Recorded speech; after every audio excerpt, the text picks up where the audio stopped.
Hey, Litternet, it's Paul, it's Matt, the Dork Lords. We are here talking about the Guardians of the Galaxy, Volume 3. Warning, full spoilers ahead. We're talking spoilers here. Basically, this is a good film. All right, there you go. That's my review. Coming up next. I was at the edge of my seat. What? No, I was expecting to enjoy it, but I was a little hesitant, given Marvel's recent track record. I think this is easily the best MCU film since No Way Home, and I think you could argue it's actually more moving emotionally. So Than No Way Home? I get it. They're both very effective in terms of the emotions that they bring out. But I'm just saying that I think there's a case to be made that this could be the best Marvel film since Endgame. I think that and No Way Home are your top front runners. Yeah, I think I can. I mean, from my perspective, no, it's not. It's not more emotional or better than No Way Home. I would say the one thing that it maybe has over No Way Home is that it doesn't have to do a lot of heavy lifting for future episodes of things. It seems like No Way Home is like we're setting the multiverse in place. Sure. Yeah. This film was more focused specifically on the Guardians, which maybe made it, I think, maybe slightly more effective in that way. But yeah, I agree. Yeah, no, it's better. I get it. It's all subjective anyway. But yeah, I would probably argue on its face, No Way Home is better than this movie. But I think in terms of the way I felt at the end, I mean, I teared up quite a bit. I think I was actually more emotionally impacted by this movie. Wow. Than I was No Way Yeah. Home. I felt pretty emotionally, by the Peter Parker not being able to have his friends anymore. That was a very good point. powerful thing to me. Yep. And I think I felt more emotional at the end of Guardians for the fact that I'm probably not going to see some of those characters ever again. Right. It's a farewell for sure. How they were ended was fine, but I mean, I think they were logical and emotional things. But some of it, though, I was questionable about. So that kind of took the edge off. Where it's sort of like, I don't know if I would have ended it like that. Okay. Well, keep that in mind. We'll come back to that. Things you felt questionable about. But I think this film, part of the effectiveness of it is it shows the value in making the MCU this long-form narrative, right? Like, this film carries weight because of what came before. Sure. As a standalone film, you'd be like, okay, I'm invested, but I don't understand why that matters to that character. I mean, it's the fact that we have this history with all these characters that really brings it to the forefront. And yeah, I teared up at the end, and not for the typical reason that people tend to be sad at the end of an action movie, right? Now, you mentioned great, No Way Home. You were sad because Peter had lost his friends. But usually, an action movie, it's like somebody died. And now we're sad about it. And I think we both expected. I certainly expected. Yep. Everybody was expecting contrary to Rocket would die, or maybe Drax would die, and then guilty as charged. Maybe the only high evolutionary is the only guy who died, probably. And we're not even 100% sure he died. No, we're not. Off screen. No, I thought at least maybe Kraglin would die, but no. No, they all survived. So none of the Guardians dies in this film. And so the tears are more, as you mentioned, it's a farewell. It's like an end to this iteration of the Guardians of the Galaxy. And not just because now also the team hates each other, there's some irreparable differences. It's just they have new goals, new needs. And so it's this loving farewell to this group as opposed to like an anger-filled shouting match. Anyway, it's very effective and unexpected, frankly. I was very pleasantly surprised at how it ended. Now, okay, so you mentioned maybe there was something about the ending that you had questions about. What was that? I don't think that it's like if the Guardians never come back, that collection of group members, it doesn't feel that strong to me. Maybe. Oh, you're talking about the new Guardians? Yes. Okay. Yes. Okay. Yes. It's like, okay, Cosmo and okay, Kraglin maybe Kraglin I feel is better suited to still being with the Ravagers. The Ravagers, yeah, maybe he's more suited there. That is it. Okay, that's a good point. In that, so that's an end credit scene. We see one of the changes to the original Guardians of the Galaxy is that Rocket becomes leader of the new Guardians of the Galaxy along with Groot. Yeah. And then they form this new team, and we see a version of the new team at the end credits. Yeah, if that is a setup for another show, I agree. Like that would be. I took it, and maybe I'm wrong. I took it as just like this is an example of we're seeing Rocket and Groot moving on. Oh, they sure. have a new team, and they're still doing their thing. But it's. I think I would rather see like some of the members of the Ravagers, like Stallone and sure. Okay. Other people doing it. Even if I never saw them again, I'd rather feel like, oh, okay, that's that group of people. I can see how they might. I mean, I guess we just haven't seen too much. I only saw a little bit of Cosmo's powers playing out, so maybe I'd be more impressed. Be like, okay, she's the Rocket of the group, and the kid. I was like, come on, it's like, jeez. We're never going to see that kid again. I mean, I don't think we're going to see the kid again. In fact, we get this title card at the end. It says Star-Lord will be back. Yes. Notably. It doesn't say the Guardians of the Galaxy will be back. So right. I think they had Peter. Peter goes back to Earth to be with his grandfather, and we see that final scene where he's sitting there having breakfast with him. Kind of a shawarma type scene there. Yeah. And I think that the idea of having him back on Earth means now he could be involved in some other... Oh, he's near a bunch of other heroes, so potentially... Yeah. That's fine. I hear you. But I think that as just an ending unto itself, I think that was effective. But yeah, if they use that as a spin-off, I'm not so interested in the spin-off. Even if they didn't, I just, would have liked it if it was a group that I felt was a little more... I got you. Okay. That's all. You're going to have a hard time guarding things. Yeah. That group. But we just like the alternate version of Gamora. She returns to what amounts to her family in this situation, the Ravagers. Yeah, and I don't know that they did as much as... Well, I mean, I guess, okay, the extent that they did it was like when you saw her with the other Ravagers at the beginning, at the end, they were, joking around and everything like that, and I guess that's fine. Maybe they could have spent more time with it, I guess. But maybe a little more, although it would be hard to, I guess. Yeah. I did think they handled... Peter and Alt Gamora, I'll call her, their relationship pretty well. It would have been, I think, a little too fanficky to have them get together. And so they go their separate ways. But she comes to understand what Gamora Prime may have I thought the way it resolved was good. Yeah. I did kind of occasionally feel like boy, maybe he could have accepted it earlier. He kept returning to that beat of, oh, you're not behaving the way that I would expect you to behave. I feel like that may have happened one too many times. Okay, fair enough. I do feel like maybe I could imagine, every time he looks over, he sees this person that he knew so well, and he's like, wait, I don't know you, but it would take him a moment probably each time he looks over to be like, oh, right, you're not that person. Yeah, so and you can have the visible reaction, but the fact that he gets mad and starts challenging her to behave in a way, it's like, I think he probably could have suggested that, okay, she's not the same person, but, he came to know the person, even though some of the behaviors are different, there's still some basis there, and even if it's not going to be that type of relationship, I don't know. I think if he had that revelation earlier in there, sort of like, okay, you're not that person. Who are you? And okay, fine, we're not going to be together, but what are we going to do? I mean, kudos when Gamora finally understands what Groot is saying.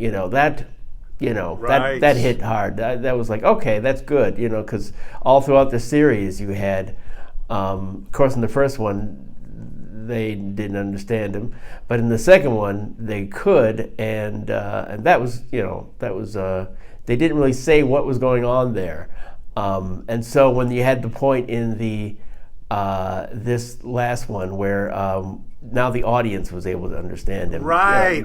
And James Gunn confirmed that was the case. I mean, but not that he had to. But basically the idea that, so Groot says, I love you guys. And at the very end, and what is that? What the movie is saying is we now, like Gamora, we now understand what Groot is saying because we've been around him so long. So that was great. That was a great touch. Even though it's short-lived, because we don't live with him all the time. By the end, I am Groot's, and it's like, oh. Yeah. Mantis basically goes on a kind of a journey of self-discovery at the end, along with her obelisks. Yes. And we have Drax and Nebula stay on Nowhere to be adopted parents for the children freed from the High Evolutionaries' experiments. And this trilogy of films really focuses heavily on the theme of children of dysfunctional parents trying to still be good people, I think. Okay. Like you have Peter and Mantis are children of ego, who kills off most of his progeny. Yes, Nebula and Gamora, adopted children of Thanos, who tortured them throughout their lives. Rocket, as we see in this movie, transformed by this evil, narcissistic high evolutionary. Yeah. And then so it's fitting that Drax, whose family was killed and it kind of drove him in this need for revenge, becomes his father figure at the end. So anyway, I thought that was a well-realized theme. But another huge theme in this movie, I don't know that it's necessarily present as much in the trilogy, although I suppose with Rocket it is. It is a powerful message about animal cruelty. I mean, sure. It's, Gunn makes us care about a talking walrus in a wheelchair and an otter with robot arms, but in that big final set piece, the original mission is to save the higher life forms. Yes. And so they save the humanoid children, but we know there's thousands of animals in cages on the ship, and so Rocket does the right thing and frees them as well. Sure. And then even the obelisks, who are considered to be monsters. In fact, they fought one in Volume 2. But now it's like, no, okay, they're not just evil things that must be killed. And so Mantis deals with them in a non-lethal way, and so anyway, there is a fair amount of digital animals being abused, and I know there are people that are perhaps a little squeamish about it. I love Mr. Pickles. But I was okay with it. I don't know. I thought it made a really good point, and it drives it home really clearly that these are all creatures with feelings and thoughts, and they're not just things to be thrown away for an experiment. And so that message is right there, and I thought it was well played. But yeah, I thought it was good. Yeah, it's funny. I think I'd heard that there were people who had difficulty with it, and I think until you said it just now, I wasn't aware. I was sort of like, well, I don't care if some people are having a problem with it. I just didn't even seek it out.